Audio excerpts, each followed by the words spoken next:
Hello. I'm Ruth Bass, the Director of the Housing Authority. But thank you for allowing me to come before you tonight, this afternoon, evening, to speak to you. We, the Housing Authority, is in the process of purchasing some property on Culberson and Still Street. I'm just going to give you a picture. And what I'm here for is to ask you if, when we get it built, we're going to build it all to the specifications. Let me start at the beginning. Let me start all over. We're tearing down 30 units on Foster Circle, the two-story buildings, and y'all are probably all the way to Foster Circle right across the bypass. Those two-story buildings, they were built badly and they're falling in. And we got a demo application we applied for through HUD and finally got it about a year and a half ago. And we've got an application in to do the rebuild of the 30 units. So we still have 300 units in the city total. One of the problems over there is that the 2 stories, first of all, the 3 bedrooms, all the bedrooms and the bathroom is upstairs. And the kids were falling down the stairs. It was just a nightmare and everything. So what we decided to do is build back duplexes and some single family homes, single level, one story.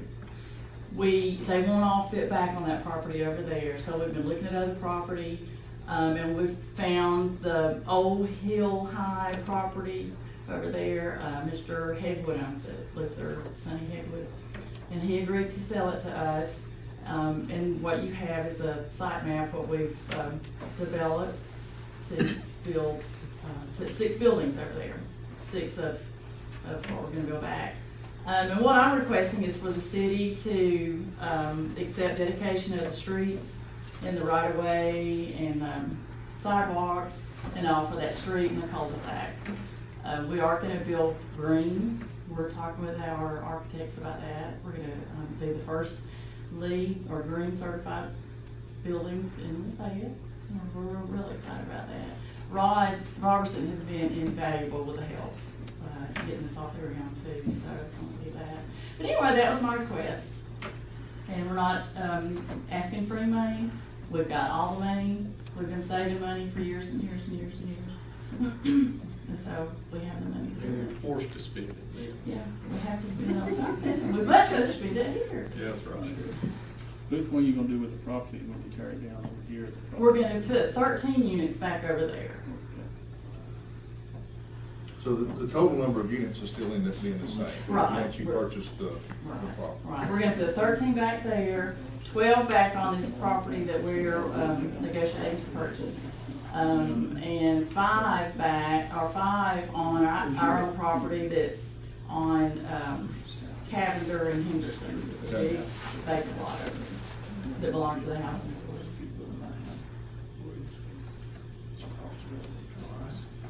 So we need a motion then to approve acceptance of the roads and walkways when they get it done. And we'll build it to the city specifications. And directions, so typically, since I live on coast and I don't need any more. or if you go from your house, Across the railroad track? cross the railroad track, go that way. I don't think north and south. So it's past West Main. Yeah, oh yeah, it's Okay. Chattanooga Street, go across Chattanooga Street, Right. go up the hill, down the hill, and then be on the And right. you're already down there adjacent to it. Right, we're right across the Right. hill street, right. Thank you. Mr. Mayor, in that motion, if you could include the utilities, we haven't got them designed yet, but we'll make sure that they're built according to city specifications and everything. There may be some utilities that, well, for example, there may be a sewer line going up the cul-de-sac in the right of way. So we'll make sure that everything's done according to city specifications and anything that we need to have part of the city. I don't know that whether they decided whether the master meter, say the water or something like that, which would mean she would have some on her property that the city wouldn't be involved with. But anything that that, I know. that Have to do it's with gonna be in the drainage or- right of way or in easement areas, things like that. This is basically what we're looking at to build, I can think. It's called Craftsman Style, which is real prevalent in Lafayette, and we wanted to keep with, you know, what's in Lafayette. I'm not trying to invent something new.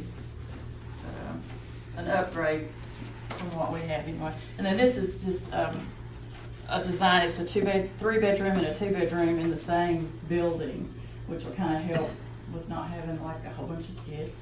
And again, those will all be on one floor. Yes, they'll all be on one floor. And we will have some 3 bedroom standalone homes. I think there'll be 5 altogether. None on this property that They're we're gonna be in talking about. Foster. But we're gonna have some on Foster Circle. Foster Circle and the cabin or street, I think, has 1. So there'll be 4 on Foster Circle, standalone. All right, so then we need a motion to accept the streets and walkways and utilities as deemed appropriate. Yeah. I make the motion. Is there a second? I'll say. Any discussion or questions? This is progress, I'm pleased for you. Well, thank you. Thank you. Thank you. And a lot of work. Now, sir, than that, over there. Thank you so much. All those in favor signify by raising your hand. Thank you. You ready? Oops, I'm ready. Yeah. Thanks, Ruth. Okay, thank you so much. Okay. Memorial Day.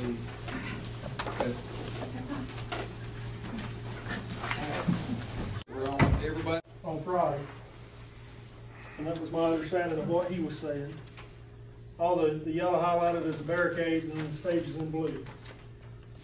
And shouldn't interfere with Duke Street. I know that you guys had some concern about Duke Street, but the stage is gonna be far enough up Duke Street, or up Patton Street, that it's not gonna interfere with Duke. And we can use the side parking lot by the old Messenger building for loading in and loading out for the bands during the day. And pretty much Bill and I would stay open, Bill and I would stay open. I talked with Henry at the Bank of Lafayette, and he said it was no problem for that side of the bank to be closed. They're only there half a day, and he's on board with it and supportive with it. Okay, is this gonna give you enough room then, blocking off, essentially just both sides of the square and? I think it will. I mean, I hope that I have a problem with people. You know, I hope that it's running over and need more room. But we looked at that this afternoon, that parking lot right there beside the old Messenger building. Right. We could actually put people in there too that would have a view all the way up that side there behind Bill Ryan's office and all. You would be able to see the stage where it's at. The reason that we'd like to keep the stage there is because we can close that street off earlier on Friday, and we can go ahead and set up that staging, and then the tear down of that staging, there won't be such a time crunch of getting it in and out based on closing 27 off.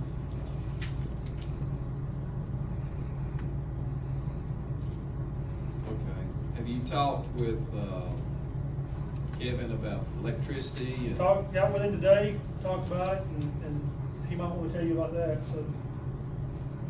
Not gonna be any problem. Talk with Vanessa. We might can help with the trash cans or something. Yeah, I was gonna do that. If we could set some up, and I've got a bunch of volunteers that's just wanting to do something. So after the event, we'll walk the streets and we'll pick up, and if we had the trash cans that the truck could pick up, we could put all that garbage in there and be easy to dispose of. Is that what they do at the rec? They come by and just Or arm we it go out? through, and then the city cans, you don't have to do anything in bags, we're just dumping in those cans, and then we line them up, and then the truck comes through. I mean, you got, 20, 30 cans. Because I know Saturday morning, it's usually cleaned up. Yeah. Shouldn't be any problem for you if they come get it. I've got a lot of volunteers, and I think that, one thing that I'll address throughout the day is to keep everything picked up, because we want to do this again and to take care of everything. And I think the people, mainly at events like this, they're pretty supportive in making sure that things are kept clean and neat. As of today, I think we've got 12 vendors, 12 to 15 vendors, with a possibility of up to 20 more that's on our list that's interested. So we should have a pretty good amount of vendors. great. Just want to touch base with you. I appreciate you coming. Thank y'all for allowing me to do this and allowing all the merchants to do it. I think it's a neat thing that they're willing to donate their money and stuff to put something like this on. I think it speaks volumes to what they'd like to see the fund do. You know, I was on the council 2 weeks ago. They're doing the same thing. You know, they start. Like I said, I was taking a shortcut through Calhoun. That was a mistake that day. I've had people from Atlanta, from Nashville call motel information for calling Ray. A lot of people, he doesn't do much in the south. He's normally out west and up north. And I've got people that I have gave out phone numbers for a lot of different businesses here to stay for the weekend. So I can see firsthand that it's actually bringing revenue into the city. That's great. Thanks for your work. Thanks. Y'all can keep that if you want to, or I need that copy. It's got Peg's information on the back of it. Yeah. That's a very important piece. I thought I had it. Melvin's got people that do say Melvin's. His name's on there. Melvin, your name's on here. Are you singing Saturday? I'm his sister. That means I get work out of it, doesn't it? All right, we'll move to new business then. First item, post aeration overruns. Yeah, these overruns have been 12 years in the making there. I think we get down to the bottom line. If you'll turn it to the second page, we got $800,000 to $300,000 for the grant, and then the $500,000 for the loan budgeted for this. And because of the overage, and mainly it's an overage of time because of the weather that we've had this year, he's running behind. It looks like instead of finishing on the May the 2nd, it's going to be August the 1st. And the extra engineering and additional costs for that, and his cost and the engineering costs, we need to borrow another $48,000 from G-Fund to get the project finished up. And again, it's been 12 years in the making, and nobody really knew that the project was going to run over as it has.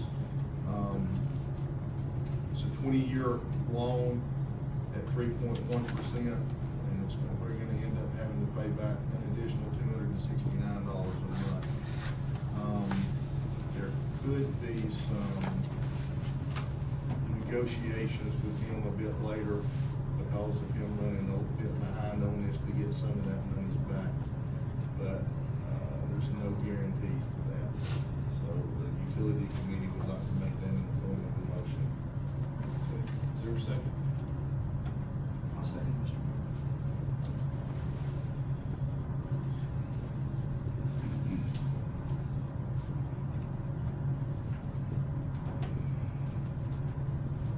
It's a G law. Yeah, I don't know, well, it's just a time, the reason for the extra is the time. Correct. Does it take them so long to get it started that we need this to Correct. get going? We had all the rain in the fall, and then abundant amount of moisture and cold here in the winter. Just all stuff that happened this past week. But, we also think the part of it's his fault too. So we don't want to get that to the way. You need that pocketbook a little bit. I can take Joe. I think that's happening. Okay, anybody got any discussion or questions? All those in favor, signify by raising your